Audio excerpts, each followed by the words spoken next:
okay, hey, let's give ourselves a year. Let's try to get to the million ARR mark. Let's maybe try to get 100 customers. That would, for most entrepreneurs, sounds like a hella big success. I think we did that in like early March or something. So Yeah. it was like, all right, holy cow, we found product market fit in 6 weeks. Yeah. Like It's crazy. it's time to go.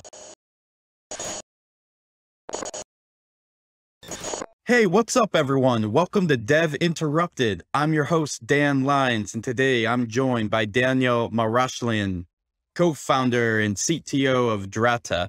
Daniel, welcome to the show. Thank you. Thank you. So oftentimes we start the show by congratulating the guests on their most recent funding round, but for you at Drata, it's super special. You had an amazing Series B in November of last year. You are in the realm, or actually at a $1 billion valuation within 10 months into founding your company. So super, super fast. This makes Drata one of the fastest SaaS companies to ever reach $1 billion valuation mark. Awesome. Congratulations on that. Yeah, appreciate it. It's been a ride, that's for sure. It is a ride that we will dive into here in a minute. Also wanted to thank you for being at Interact, our engineering leadership conference. Your video on leadership mistakes was super funny. If anyone listening has not seen it and want to check out Daniel talking about that, his most embarrassing stories as a leader, perfect for you, Daniel. Go to the Dev Interrupted YouTube. We'll put a link in the show notes. All right, so to get started here, you're an engineer by trade, but you've also founded 8 different companies, a lot of companies. So what we really want to know is like simple question to start out. As an engineer, how do you become an entrepreneur that is a founder of a $1 billion company? Jump straight to the last one. Yeah, it's a long journey for sure. Sometimes I was actually meeting with some people last night at an event out here in San Diego, that I haven't seen in a bit because of COVID and whatnot. But, they kind of asked me maybe a similar question, what's different this time? And on one side, it's like, nothing's different. Like I'm doing the same thing as I did prior companies that we've started. But then, kind of to not fair in a way to say that, because I have almost 20 years of experience of doing this now, of lessons learned of what not to do. So, compound that saying of get 1% better every day over almost 20 years is I think a big factor to that. Right. Yeah, totally makes sense. The those 8 companies that you founded previously, can you give us a spectrum of what happened to them in terms of like how you look at success? Holy cow. Well, the first one was a complete failure. It was not in technology. We actually manufacture nutritional supplements. So that was probably the biggest lesson is stick with what you know and what you're passionate about. And in my side, it's definitely technology. Yeah, I mean, I don't really talk about that one too much. That actually caused me bankruptcy when I was really young, when I was about 24 or so, 25. So yeah, that was brutal. And it took a long time and a long grind to get that behind me. But I think most important there, I think was the biggest lesson of all was stick to what you know. I even tell that to people and friends and asking about stock tips or this or that. Not that we know anything about what the market is tomorrow, but it's like, I think the same way. It's like, stick with what you know. I only invest in companies I know, and that I'm like kind of customers of, because I'm like, that's actually a really good company. That's a great tip. It's always like, I'm sorry you had to go through that failure, but it's also, a blessing that I'm sure has led you to where you are now. And I can really relate to that. I mean, there's all these decisions that you need to make as an entrepreneur. And I'll just use the terminology instincts. If it's in an area that you have instincts and you can make quick decisions and you can hear something that's like, okay, that doesn't sound right. This does sound right. If you're in an area that you don't know, wow, everything is new and you don't have like any gut feel. So after that one, it got into I moved actually out here to I'm in San Diego. So I moved out to San Diego around that time, and got on my feet and just, got a great job at a firm out here. And from there, it was kind of more of a kickoff to start my entrepreneurship journey. And from there, it was, let's see, a B2B productivity, like an online collaboration tool, similar to Asana or Basecamp or tools like that. Sure. We went into social networking after that. We were, one of the teams, and like the people kind of, if you scroll up and down on Twitter now and all you see is images, that's probably, whether you like me or hate me for that, all the photos are probably my doing and my team's doing. That we started. We have mixed feelings about it. Yeah. We like you or hate you for it. So we put media onto Twitter back in the day, working with those teams early on. After that, it was, back to kind of B2B SaaS in the survey world. And then we jumped over to the ed tech scene, which was my last company prior to Drata. And then now Drata. There's probably a couple in there I didn't mention, because they were definitely like, really quick failures where we would build the code, get the product out, and then like no one wanted to buy it or use it. It was like, all right, let's just shut this one down before we sink a year of our life into it. So fail fast. Yeah. Know when to pull the plug and start the next thing, right? Yeah. Yeah. Okay, great. We're going to move into an area that's around signs that you're an engineer who should become an entrepreneur. Yeah. And there's a quote from you that says something like, one way to know is you care more about the company that you're working for than anyone else that works there does. What does that mean? Yeah, it was very apparent to me, even at my first job out of college, or first tech job out of college. I was working at a community college out in the Phoenix area. And, I think the people that work there, from the tenured professors, well, not, I mean, hats off to them educating the community there. That's not really what I was talking about. It was more on my side, on the tech side, and coming in as like, young, like I just graduated college. I'm this young engineer, and I was just always, always there to soak up everything and just be a sponge and learn and help. And just all the time, you just kind of saw these people that were just like, weren't really ever happy. And they're just there to like earn their paycheck and maybe eventual pension at this college. And it's just like, all right. And then, so I would consistently like I would leave, past everyone where the lights were off at the building, and, trying to not only do my job and learn, because I don't know as much as my senior peers, but, just taking a passion in my career and helping students. And I remember the moment actually that happened was I was responsible for this, for the help desk system across the whole district there, from like a technology perspective. And, so sometimes you'd get a bug or you would look into it, and due to that bug, you would see a couple issues from students. And I would say, oh, okay, I think I know what's going on here. Let me help this student through this technology problem they're having. So I would look up their phone number, something in the system, and I'd give them a call.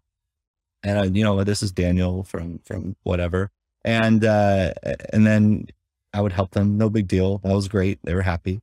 But then, my boss or my dean would find out and kind of like, in a way, like scorn me a bit or get me in trouble a bit. Like, what are you doing? Why are you doing this? Right. That's not your role or help. And it's just like, we're all on the same mission to help students and educate students. And I'm getting in trouble because that's, the end goal of this. And so that was, I think the wake up call where it was like, I'm trying to do good things, and I'm still delivering my projects that are assigned to me as my normal job as an engineer. And I'm going above and beyond to help the end customer, the student, and get in trouble for that. I was just like, this is weird. Like, I'm caring too much for this thing, especially back then. Holy cow. I think I don't even know if I made 40 grand. Yeah. And so it's like, what am I doing here? Like, this is a little crazy. That's an awesome story. The word that popped out for me there is like the passion that you had, even like 40 grand, who cares? That's not like, obviously why you're doing that. You have a passion to help the mission or the people. I can relate to the same thing. in my first startup, when I was not a founder, I was just a little lowly engineer doing the best thing I could. I found myself at the office at like 10 p.m. on a Friday night, and the CEO coming into like where I was working, it was like the bullpen lots, and being like, "What are you doing here?" And I was like, "What do you mean? Like, what are you doing here?" He's like, "It's 10 p.m. on Friday." I'm like, "Oh shit, it's Friday?" And it's he's like, "We should go home." Like, okay, yeah, we should go. I don't have any plans. Like, and I was just working on like the product UI and like really passionate about it. And that's a really good indicator that you have that desire to start your own thing. Yeah. What are some of the other things listeners might recognize in themselves as signs that they could or should pursue their own path? Yeah. I think, in general, I would say if an end goal of yours is wealth, which a lot of them, a lot of us have that drive. I think, owning your own business is the way to wealth. I'd probably say two big avenues would be like, ownership of a company and real estate. Those would be two big directions. And so real estate's definitely a slower game. It's great in home ownership and others investments, but yeah, I mean, you go look at, go pull up the list of the richest people in the world. Very, very few of them, are employees at the business. Like, I don't know, Tim Cook comes to mind. Like, he didn't start Apple, but he rose over time to eventually take the CEO spot, and he's one of the wealthiest people in the world. And those are, I think, more and few far between, even though founders of very successful companies are few and far between. But of that group, it's the founders that accumulated wealth. So that was always in the back of my mind, was if I wanted to, not work till I'm 65 or 70, like, as if I want to, maybe whatever work is defined, as your, idea of that, but have to do something for money. Maybe I don't want to do that till I'm 65 or 70. So how do I get there faster? And I think, through company ownership is definitely a way.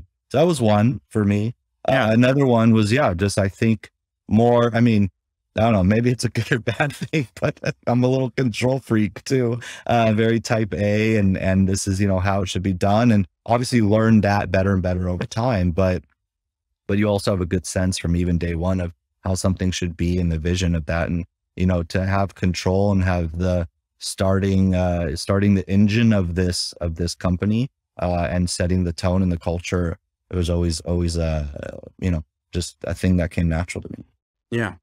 I remember my father telling me, "Hey, Dan, it's all good, whatever you want to do, like compensation wise and salary. But the truth is, in the way the world works, if you do have like aspirations to be wealthy, you got to own your own thing."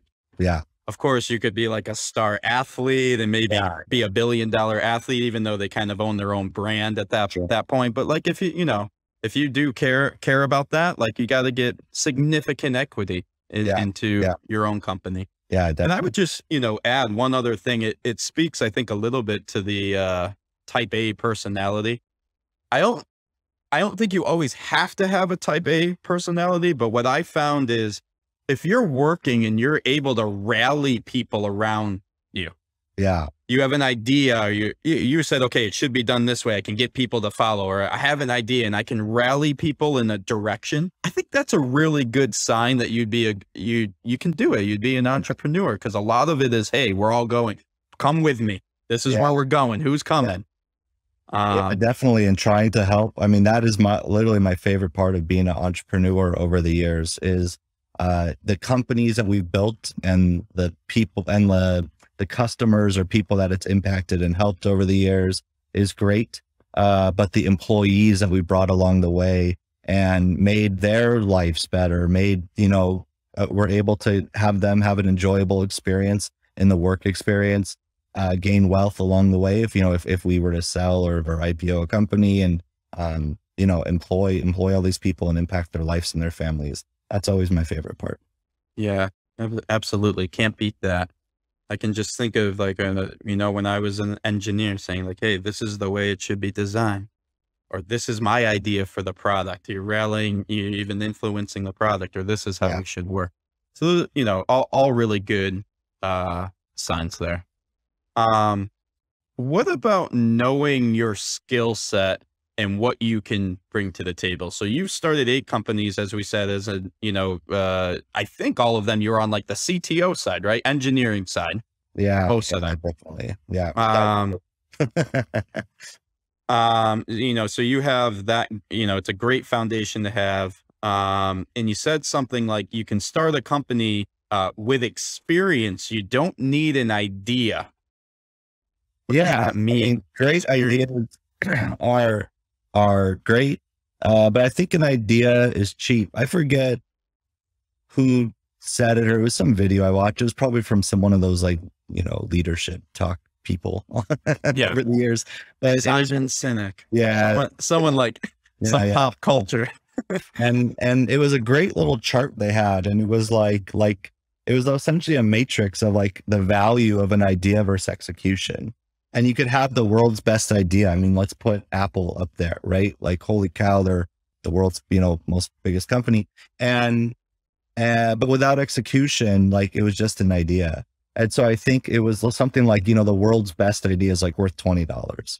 But like, okay, not the best idea or a mediocre idea, but with really good execution, maybe that's worth $1 million or in the 8 figures somewhere. But the best idea and the best execution, that's where, you start getting in that upper echelons. And so that was always striking to me of, hey, we don't need to come up with the next Apple. We just need to out execute everyone. So sometimes you do have an amazing idea with execution, and that's led to some success in my career. But even some of the just, how do I make this incrementally better? How do I build a better mousetrap? How do I put better support around it and out execute everyone in the market? That's kind of been, I would say, maybe 80% of my career in companies has been that. It was like, here's this idea. They weren't doing it the best. I think we could do it better from a product perspective, but from a scale and support perspective and speed and of execution. So a lot of the companies I've built, it's been taking that road. That's perfect because, well, first of all, I agree. Like, ideas are I have ideas all the time. Like, and you'll talk to, I know you can talk to, I talk to some of my friends and it's like, yeah, I could have done this or I could have done that. I had the best idea, but it's like, no, but you got to like execute on the idea. Yeah. And who are the best executors of ideas or creators? Engineers Yeah. are really, it's almost in our DNA that we can. I mean, when I was like full-time developer, I was executing. I knew how to get stuff done. So, kind of brings us into this area of, as an engineer, someone coming from an engineering background, what edge do you think you have on creating your own company or being a founder, that you might not realize? Yeah.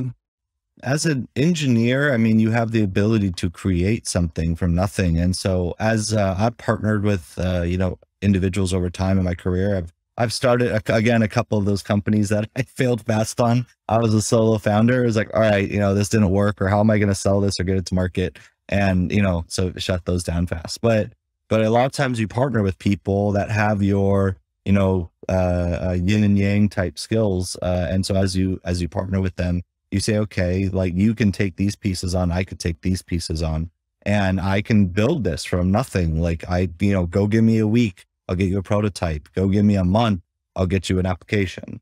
And I think that's a really strong skill set. I worked with too many people, like as an advisor, or sometimes even in my career, where, maybe someone had this idea and they don't have the skill set. So I have to go pay a development firm or whatnot to get the idea actually executed. And you see, and like, usually it's these individuals that maybe saved a bunch of money. So I've seen it from, you spent $40,000 on some app that you got built, to like $100,000 or $200,000 on a full-fledged kind of application, like web application. And then, a technologist like me might get involved or help you. And it's like, ooh, this code isn't the best. Like, this isn't going to scale. This isn't going to work. There's too many bugs here. And so this person spent their life savings on this, like, craft pretty much. And I mean, it is good. It got the idea off the ground. So I do always claim that, like, it is better than nothing. That is a step function. but I just feel kind of bad where it's like you invested this life savings in a way in this thing that might have failed because the engineering didn't work. And so I think as an engineer, to be involved from day one and set that ground rule and the architecture and the right way to do things from day one, it lets you execute even faster later, which is a huge, huge benefit. Yeah, I totally agree with you. I mean, if you're an engineer, you're considering being a co-founder or starting your own company, like I'll just take Linear B, for example. So my partner, so co-founding partner and our CEO, Ori Karen, comes from like a hardcore developer background. Yeah. We had an idea. Like we said, ideas are cheap. He did the first iteration of the idea essentially into a prototype. I went to all these different companies and used that prototype. Yeah. And we were able to make a few sales. We were able to visualize, let's say, the idea or bring it to life. That's how we got our first round of funding. Yeah. It's just like basically us too, right? And like you're saying, you get such a better jumping off point if one of the founders like cares about the code and how it's designed, because you can spend the $200K. They're working with a lot of other companies too. Like they don't have an end mission to make your company scalable, right? Yeah. So that's like, I think invaluable to bring to the founding circle. Yeah. And in a modern tech company that probably who's listening to this, from an iPhone app to a web application, B2B or B2C, like it's all going to be very rich in code and technology and product and design, and having someone on the founding team that knows that versus I just know how to market this, or I just know how to sell this. That's now that if that's the team that's taking an idea forward, now their time is going to be, a lot of their time is spent on, this outside firm, on the product, on bug fixes, on reviews, not focusing on their skill set, which is, how to get this to market, how to close deals. And so that's where I think, having that solo founder mentality versus a pair that maybe has different focuses and expertise is, that's where you see success. Yeah. Even better if you're an engineer that has some design or product. I mean, we can look at, you've been bringing up Apple. Did Apple invent the MP3 player? Did Apple invent, like a smartphone? No, they just like, it has the best experience possible. Yeah. I mean, if you're bringing that to the table, like you should join you should either start your own company or be very confident that you can be a technical founder with that design. I can't think of a better example of Apple. I mean, they're obviously the biggest success that we all look up to, but, Jobs, while maybe he started this and had this idea, he wasn't alone. And I think we put certain people on pedestals in these success stories, from Microsoft to Apple to even Facebook. Like none of them did it alone. Zuckerberg didn't start it alone. He had 3 other founders with him. So and that's great, like put the CEO or the lead person on the pedestal for the market and the public, but how it actually got done on the inside was not, a single person. So I think that's the key takeaway for me, is that leader in a lot of those examples had an amazing product vision, and they were essentially head of product in the early days. And it's like, hey, engineer or my partner, this is what we kind of want to go to, and let's go build it. And as it, it's maybe 2 of you or 4 of you to start, and you get those first levels down. Then you could start bringing other people, like you said, raise an early seed funding so you can bring other people in. Yeah, absolutely. If you want an inspiring, have you read the book I Was? This is like Steve Wozniak. I haven't, but I know. It's a good, like if you want an inspiring, like I'm a true engineer, entrepreneur, but everyone knows Steve Jobs, but check out I Was. This dude is inventing things and like, I guess doing it in a way where him and Jobs really together, the experience is incredible, but without Wozniak, there's like, it's not happening. Yeah. All right. So what skills do engineers possess that you use most as a founder? So not even necessarily like something super technical, but there's any skills that like you gained as an engineer that now you're at the founder status, you're at the founder table. Like, do you use anything that you learned in the past?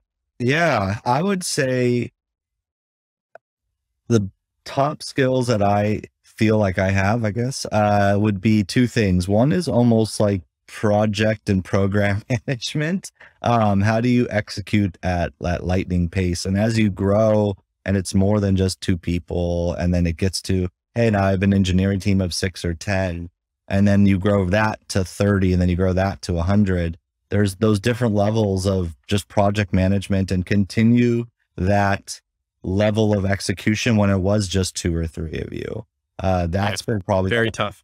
Yeah, that's probably been the hardest challenge. And so really driving that culture of how to use whatever project management tool that you have, and how to set up a process that's not holding people back and just like process for process, but it's just enough to continue the ball moving forward as fast as possible when you know it's not just you doing it. So I would say that's been one I don't know if I've perfected it, but it's pretty good as you know, proof in the pudding a little in Drata. But so that's been, I think, a really strong skill over time that I've had, is just how to get code to production. That's what I definitely focus on. I think that last 10% of the job is the hardest 10% of getting something to production.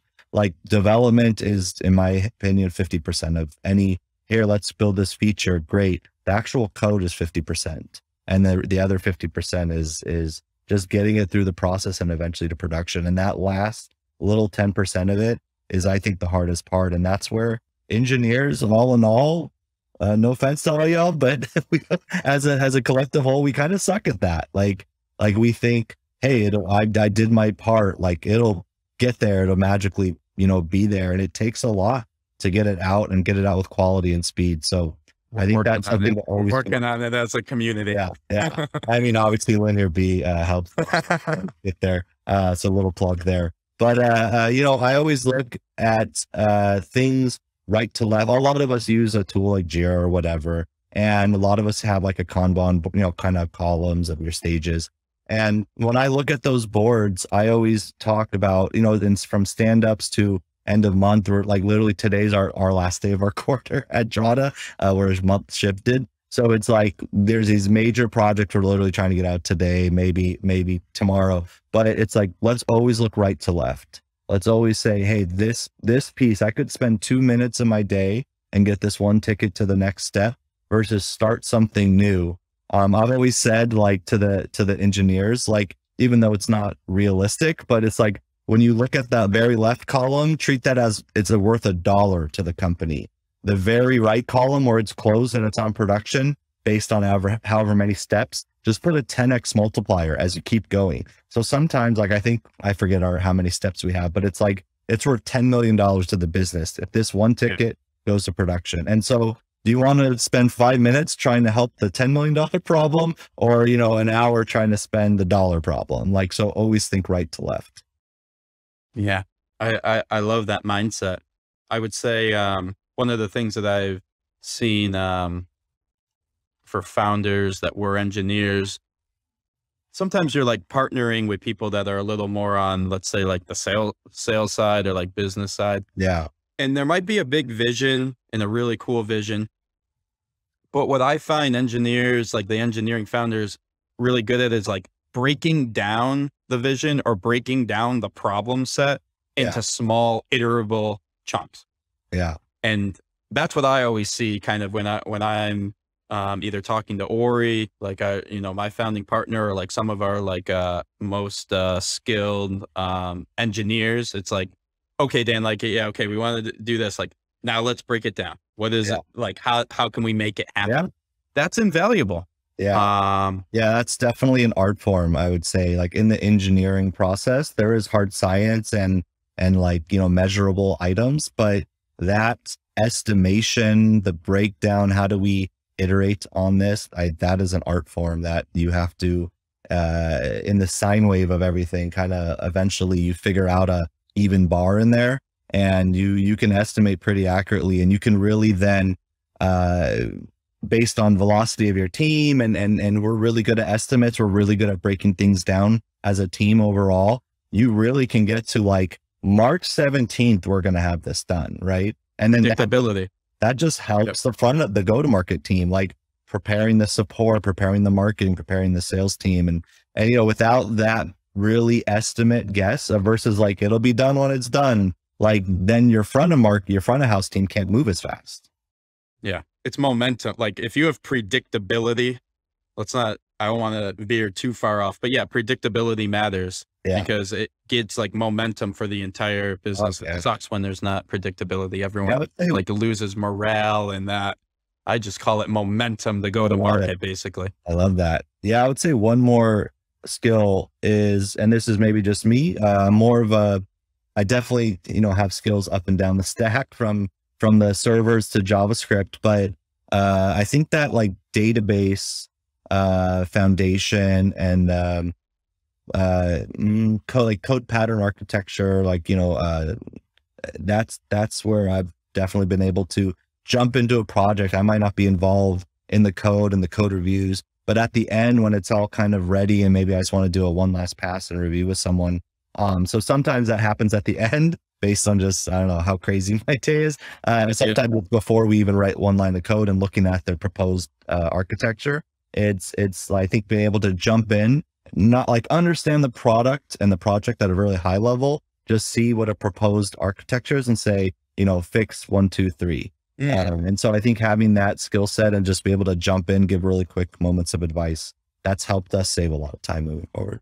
Yeah, I was going to say, when I see someone with that skill, it's a speed thing. It's like design it this way from the beginning so that, you know, like 2 months from now, we're not coming back and saying, oh, you know how we're not hitting our deadlines? It's because we have to re-architect this thing that we kind of fucked up in the beginning. Yeah. So that, you know, it's like, and speed matters. Speed matters. All right. So a lot of the time, engineers will find the entrepreneurial skill gaps, or kind of fill, not find, they'll fill these skill gaps by finding complementary so let's talk a bit about how to find good founders. If you're starting a company, of course, the first place that you should look, apparently, if it's you, is Craigslist. I've never heard, is this a real, do we have a real story? Okay. What is up? What is up with Craigslist and finding, that's not the I think Craigslist, when was that? 2007, I think. It's maybe a little different than now. Yeah. Maybe not though. I don't really go on Craigslist anymore. So. I mean, for me, it was always a weird place to be. I sold a few guitars in a parking lot on Craigslist. Yeah. Poor Greg. I don't think his name is used well anymore, but, no, it was, I was younger entrepreneur and wanted to get into the scene. And, you know, from going to local community events to just looking everywhere. And I was like, I wonder if anyone's posting on Craigslist. And I saw this random post and it was just like, this is this person A doesn't seem like a weird creeper. B, like it was a good idea and that he had a, you know, decent background and he was in San Diego where I was. And it was like, all right, let's go meet with this guy. And it happened to be my colleague and actually now colleague at Drata. He works with us here now. But really? He runs our international growth at Drata now. But Troy Malone is his name, and he had this great idea. He was a former VC. Eventually took on the COO role at one of the companies they invested in, and it was a smaller like video production type company. And how can we improve, you know, everything, right, as an operator? And then I think in, you know, 2006-ish or whatever, he found Basecamp. And this was like, I mean, those guys over at 37 Signals still write an amazing product. But back then they were kind of the leaders and inventors of this Web 2.0 movement after the .com crash. And they had this product called Basecamp for group collaboration. It was one of the first, I would say, like B2B SaaS companies out there. And he found it really helped change their business around, and that was great. But then after working with it for a year or two or whatnot, it was like, this is wrong. This is wrong. And I think Jason over at 37 Signals back then, I don't know if he is still now, but he was pretty notorious for not listening to his customers. It was a strategy they took. And I think it kind of pissed Troy off in a way where he's like, nah, I could do this better. And so that was the journey that eventually I met Troy on, is he was the one that went and spent $100 or whatever $1,000 on getting this first version built by an outside offshore team. And, got something together, which I commend him for, but then eventually, he, I think, realized he needs that technical founder, and put a posting out, and I saw it, and we met, and it was a match made in heaven. Because then we went on to build that company, raise money. We were killing it for the time. I think we were too early. Now you look at companies from Trello to Asana to ClickUp. We were a little too early on that one. It eventually, we closed shop there after raising some money, but yeah, we had great we had Warner Brothers. We like the movies that were being produced at Warner Brothers are being managed by Pelotonics, was the name of the company. There's a really big hospital here in San Diego. The team that built that actually used Pelotonics to manage the project plan for the hospital. It was cool stuff. But the point there was, yeah, we met Troy. We eventually shut that business. He went on to lead growth at Evernote for a while. I went on and did some other stuff. And as we built Drata, and we always kept in touch, because, it's like a second brother at this point. He just loved what we were doing, and came on to run growth, international growth here at Drata. So it's so fun to work with him again. I'm so happy to hear that he's at Drata with you now. That's like the best part of the story. So what's the takeaway here? Go to Craigslist to find your... Yeah, Craigslist is maybe an avenue. I would say over the past 15 or whatever years, there's definitely other venues to maybe go to first.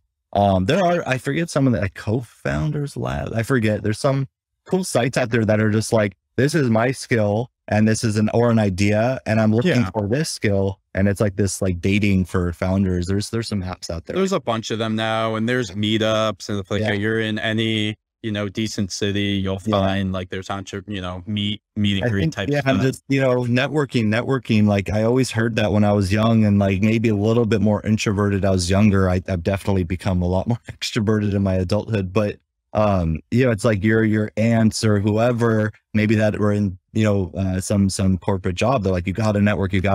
And you're just like, all right, old lady, like, why? Like, but now I get it. It's like, go put yourself out there. And I mean, that's the story of my second group that I co-founded the company with. It was through my network that I heard about a pair of co-founders solving this amazing, or had this amazing idea around Twitter and around photos. And this was really early Twitter days.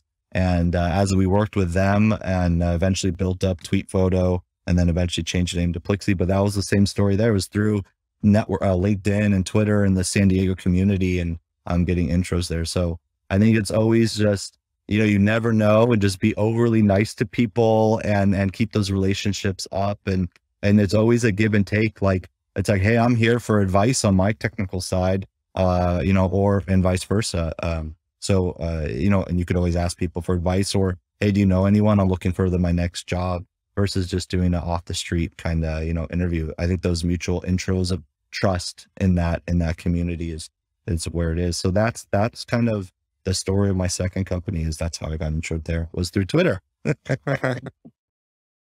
What do you think is, if I'm like a engineering, founder, what do you think I should look for in my founding partners? Like behavior, skill set, like what have you found that's good, or maybe not so good too? Yeah. I think it definitely depends, in my opinion, on B2C versus B2B. In the B2B world, this is a lesson I learned hard on a company. We started with the photo guys. We all started a company after that acquisition and whatnot. Was none of us were sales. None of us were the sales guy. Right. And so we, from engineering and product to, our CEO was more on the BD and product side. And our other founder was on the marketing side. It was very apparent sales was a missing. So we built an amazing product. It worked. We got some great BD deals where it was driving traffic through. Like, it was a survey product. So on average, like Google consumer surveys, they're like 4% completion rate or so, somewhere in there. And we were getting above 85% completion rates. It was like easy, mobile, native, like it was great. It was really cool. The problem was like companies like SurveyMonkey and all those like Qualtrics, whatever, holy cow, they have, B2B, not only the leaders in sales, but a Salesforce. And as we go up against them in deals, none of us wanted to just pick the phone up every day, be essentially outbound SDRs. And like, it just wasn't our thing. And that was the eventual, demise of that business. I eventually sold it to one of our competitors for the IP, but, that was a big awakening. And that's where, when I found, I was in an incubator with that. And that's how I found Adam Markowitz, my co-founder and CEO. Now he was in another company. And as we went into that, it was like, wow, the not only skill set of this individual on the product thought, and leadership and sales, thought was like, wow, like this is awesome. He can do that side where I can take on the tech side. And we actually brought in now our co-founder, Troy. There's another Troy. There's like, Troy's a rare name. And now we have two Troys. We actually have three Troys at Drata, which is the Troyfecta is what we call them. But, yeah, so Troy Markowitz, our other co-founder at Drata, he is, holy cow. I kind of call him, the Daniel on the sales side. He is a beast, like top 1% sales guy in the world. Not like that cheesy, car salesman, get the deal done, just like really values, what your initiatives are and outcomes, and just is unbelievable at closing deals. So once I saw that happen at Portfolio, and then, we all started Drata together. I mean, hats off to Troy. That is a huge reason of success of both those companies. And that was, to me, the biggest lesson I would say over my past 10 years is, as a technical entrepreneur, ensure that your, counterpart, whether it's an individual, a single person or a couple people, like at least one of them is just like a killer salesperson. Yeah. And I would just like add on to that. Sometimes you, as an engineer, are kind of like, adverse, I guess, to salespeople, especially if they're kind of like lame, or like, I gotta find the best word for it. But you can find salespeople that have that great skill and strategy, that are totally in on your mission, and not, terrible human beings. They're out there. We have an amazing, head of sales, and, they get it. They get what you're trying to do. Yeah. All right. So we're going to talk a little bit about what to expect from entrepreneurial life, and kind of this relentless execution. It's probably safe to say you're someone that works really hard. I mean, how do you think about, executing, effort? And I think you're also quoted saying, if it takes 10,000 hours to learn a skill, it's up to you if you want to do it in a year or 3. Yeah. I think a year might be aggressive. That I don't even know if there's that many hours in a year, but I'd have to go do the math on that. But I think, whether they're saying it's 10,000 hours to master a skill or 1,000 days, I think, I'll give that quote up actually to my good friend and our head of QA. He uses that on a lot of people we hire in on the QA side. It's like, it's up to you if you want to master this skill in, maybe 2 years versus 3 or 4. It's about putting the hours in. And I think it is very true. It takes about 3 years to master a skill, if you dedicate towards that. So in that effort, I'm not saying, hey, everyone works 16 hours, by any means, but I do value that you have to, if you want to do it faster.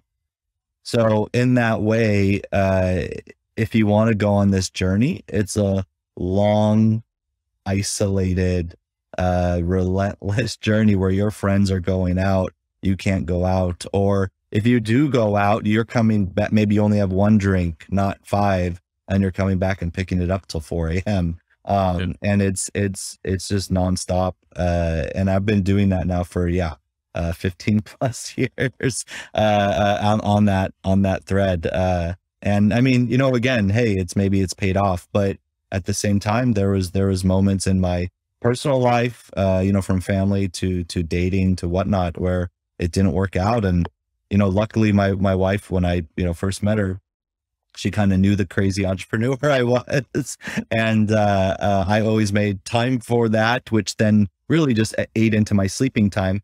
I also think some people at their biology level can sleep less. There's actually a word, I forget the biology, the actual word for it, but I don't think I need the full 7-8 hours. I think so you're a mutant. Yeah. They call it. Yeah. A lot of people I know actually call me an alien. They don't think I'm there. You go. Because I think 4 or 5 hours I can operate. If it's like 2-3 hours, I'm a zombie for sure. But that 5-hour mark, I'm good. So I think I can use that to my advantage in that. And yeah, I mean, as I was building that tweet photo company, I met my wife or girlfriend at the time, but then always stuck through it. And I mean, there was for sure moments even in our relationship where it almost died because it was more about her caring about me. Like you are on this journey and you need to spend more time on that. And obviously we continued and figured that out, but she's the best. But yeah, it's brutal. So, it's been funny, like over time and in my current group of founders, I was the first one to get married out of all those. So Maggie, my wife, she's always been like the like wise, like wife or mom of all the other girlfriends. Like yeah, how do you do this? Like, how are you married yet Daniel works 15 hours a day? So yeah, bless her for sure. But it's been rough. So I think that's a really important part is if you do decide to partner up with someone during this journey, it's like ensure they know the future and ensure they know what they're getting into and how you can support each other. I mean, I love that story. I mean, sadly now they're broke up for whatever reasons, but yeah, Jeff Bezos and his wife, it was like she was supporting him while he, like they flip-flopped, I think in their careers. Like in the early days, he was supporting her, but then when he had this vision, she was supporting him while he's building Amazon. And like, now look at Amazon, holy cow. Sometimes we all put Jeff on the pedestal. I put his ex-wife on the pedestal for supporting him to start that for sure.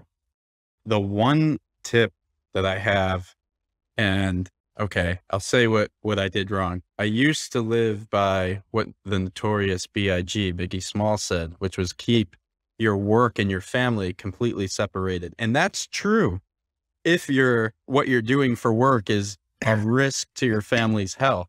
Okay. Definitely. But one change that I made after talking to one of our product leaders leading our Worker Bee product, Ofer, is I think, and I'm doing this now and it's working much better, bring your family close in. Hey, here's what I'm going through at work. Here's what we're building.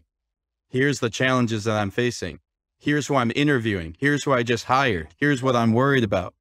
If you bring it in, now it's like, okay, we're in this together. Your partner, your wife, your spouse, your kids, we're doing this together. This is why, I have to be up at 5 a.m. It's because like, I'm really, just be open. I'm really nervous about an interview. I would love to bring this person, but I've never, okay. And that is something that I think can help with the relationships.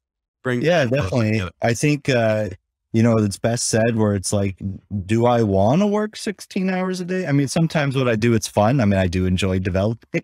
So when I get in that mode, cool.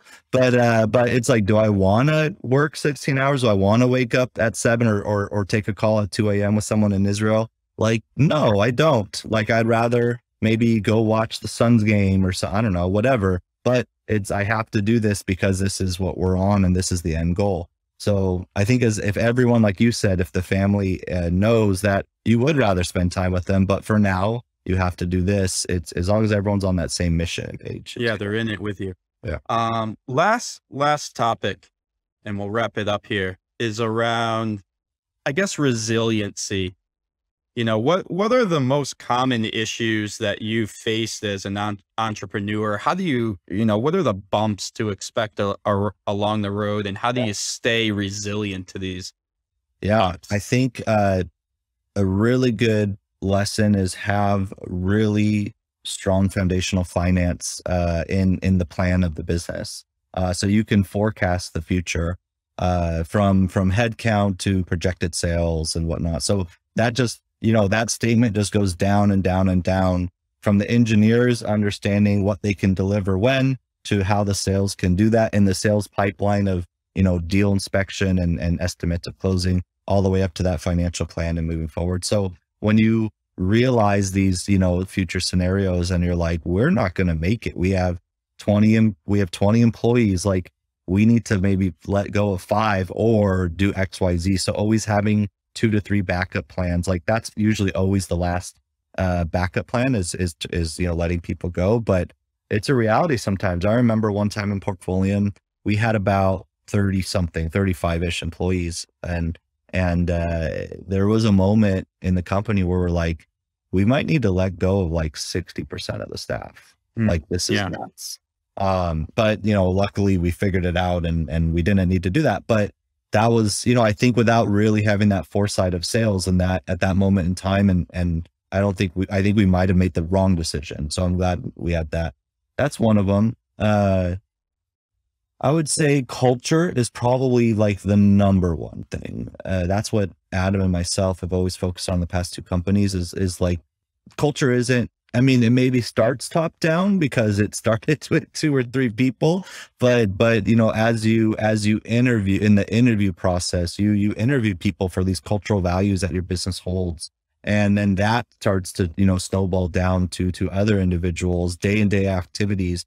We actually have on Slack, we have a high fives channel, and that's my favorite channel for sure. It's, nothing that, no one gets money for it or praise or whatever, but it's just working with your peers. And how does one of your peers hold up one of the values at Drata? And that is just littered with messages every day. It's so cool to see. So I think by having that amazing culture, look, everything right now at Drata is up and to the right in an extreme way. And it's really fun. I mean, it's intense, but it's really fun, but it's not always going to be like that in our future. And so as you maybe flatline, hopefully we never go down, but maybe as you flatline a little is, I think the culture will really shine, and that momentum with your peers and making sure that everyone holds the same values. That's to me the number one thing of what holds a company not only together, but helps the company grow and get through those things that you were just talking about. And that leads to our perfect final question. Did you have a this is it moment, a moment where you knew Drata was going to be, everything you hoped it would be? Yeah, I would say probably two moments in there. One was before we even wrote one line of code. We definitely went on not only a research, project, is this a viable market and idea, but on the product tour, hey, we built some prototypes and, design, took that around from the smallest companies in the world, 1, 2, 3 people, all the way up to actually the CISO of Charles Schwab and everyone in between. Like, what is this problem and how are you solving it? What are the pains? What are the successes? Who are the competitors? Things like that. And as we kind of went through that motion on that product tour, it was like, there's a real problem here. This isn't like some silly idea that we have that we experienced at our own company. That's, that was kind of the first story of Drata, is me going through that SOC 2 process. I was like, this was painful. There's no doubt about it. Yeah, like, I remember it too. As an engineer, how do we automate this thing? Right. And that was where it started. But it was like, well, there is a big problem here. And I thought, going into these, like, we got acquired, that security team and structure from the last company at Portfolio was awesome. Like, man, the leader was amazing. One of the best security leaders I've worked with. Their security engineers were super smart. And I felt bad because and then I got, we got Portfolio under the SOC 2 canvases was their big learning management system. We got under their SOC 2 process. And it was like, that's cool, whatever. But like, I felt bad for the security engineers, compliance engineers. It was like they were spending half their time just taking screenshots and like Jira tickets and corralling 1,300 employees to get through this thing. And it was, and that's what I did when it was like 40 people at Portfolio. And so it was like a lot easier. And I just felt really bad. It's like, you have these highly skilled, trained professionals. They should be securing like in structure at the company, not corralling, herding cats to get screenshots. And so that was, to me, the biggest thing, where it was like that, along with the eventual product tour. And then we put it to work. We built it. We then set out, we set out in 2020, we started in the early 2020, where we incorporated. We were in stealth for about, 5-6 months. And when we launched in the middle of January of 2021, I think we had like a couple even beta customers, like a little right before we like publicly launched. And, I think as a young company, no funding, trying to put a dent in a new industry that none of us have been in. I mean, I've been a security engineer my whole life because I've had to be, but that was never my like title or profession. So I knew the industry and I knew the tools and methodologies, but I've never built a company for the cybersecurity industry. And so new industry, new people to sell to, okay, hey, let's give ourselves a year. Let's try to get to the $1 million ARR mark. Let's maybe try to get 100 customers. That would, for most entrepreneurs, sounds like a hella big success. I think we did that in like early March or something. So it was like, all right, holy cow, we found product market fit in 6 weeks. It's crazy. It's to go. And that's where you saw the acceleration of our A round, and even shortly after that, the B round, because that acceleration hasn't stopped. So amazing. Daniel, thanks so much for coming on the podcast. It was awesome to have you back with the Dev Interrupted world. Thanks for having me. We always like to give our guests an opportunity to promote something that they're working on. And I know that you have a new product called the Trust Center. Yeah. What's up with Trust Center? For sure. So for those that you don't know even what Drata is, we help companies automate your security compliance programs from SOC 2 to ISO 27001. We even deal with the HIPAA laws around health, PCI for the payment industry, in the privacy world, the European standard of GDPR, even over here in California, CCPA. But it's like acronym soup. But, name the acronym, there's a cert for it. But what happens, so we do that. We help, thousands of customers achieve that milestone they're on.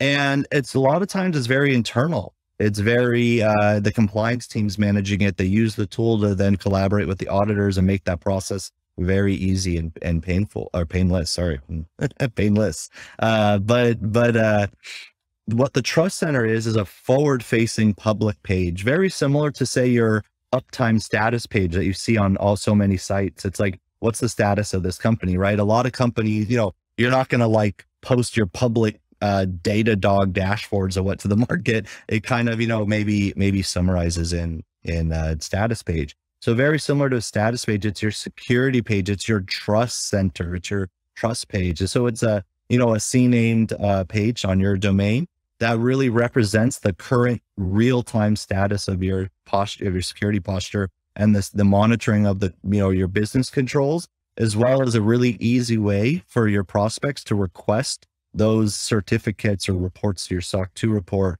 your pen test summaries, your architectural diagrams, like automatic NDA. You might request these private files. NDA gets sent to you, you digitally sign it, come back, automatically get those, files that you requested to help those deals move forward faster. So many compliance and CISOs, teams and CISOs out there, man, especially in the mid-market, they might get 400 of those a year. And we want to automate that and just say, hey, you don't even need to think about that anymore. So it's an amazing product that we launched this May, and looking forward to helping everyone get ready on and launch trust centers. Well, we love Drata at Linear B, and definitely resonating with you with all the requests for compliance and this and that. So everyone be sure to check out the Trust Center. Amazing product. A quick reminder for our listeners, if you haven't already rated and reviewed the show on your podcasting app of choice, particularly Apple Podcasts, please do so. Reviews are a crucial way that our show gets discovered. Also, be sure to join the Dev Interrupted Discord community, where we keep the conversation going all week long. I want to say thank you to more than the 2,000 of you who are now subscribed to our weekly interruption newsletter, and any piece of information that we discuss in the pod today will be available in links. And one more time, Daniel, thank you so much for joining the show today. Thank you.